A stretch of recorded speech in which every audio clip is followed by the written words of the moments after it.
Hi, this is Adam Smith, Head of Engineering at Beta Acid. Today we're going to learn enough to be dangerous about databases.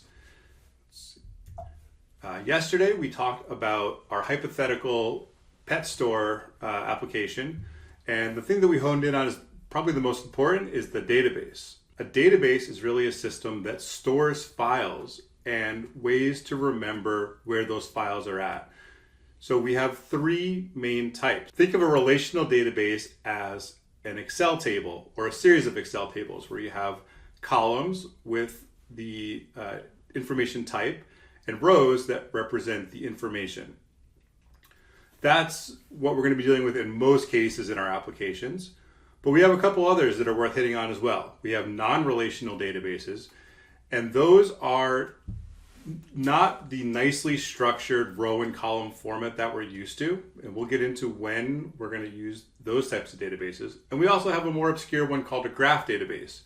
Graph databases are great for things like social media applications when you're talking about the relationship between things, either between people or between products.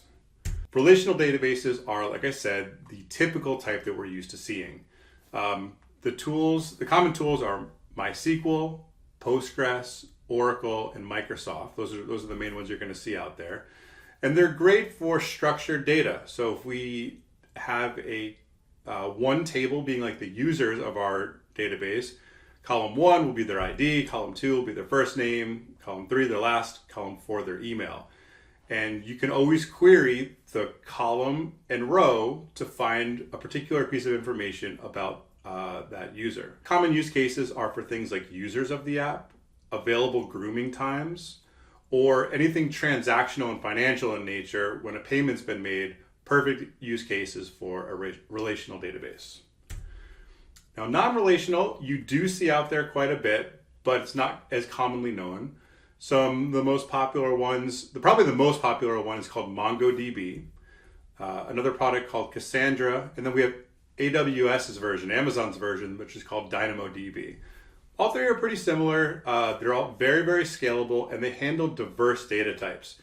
So if you don't know exactly the data structure of each record you're going to be storing, for example, if you have a survey coming in that could have lots of different fields and you can't predict what they're going to be beforehand, or you have analytics data that has lots of diverse information or different data types, a non-relational database is good for these. Graph databases, these are more specialized. The most popular one is called Neo4j, and Amazon's version is called Neptune. So those are the two you'll see out there the most. These are really good to find hidden trends. These databases can look through relationships and find trends that we might not pick up on as easily. So picture your Facebook friends. I'm friends with John, John's friends with Mary and Beth, Beth is friends with John.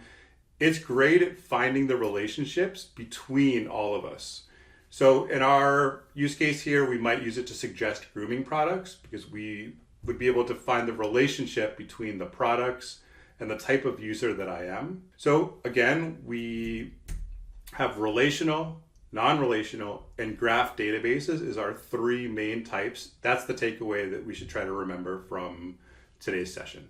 Thanks a lot, and I'll see you tomorrow.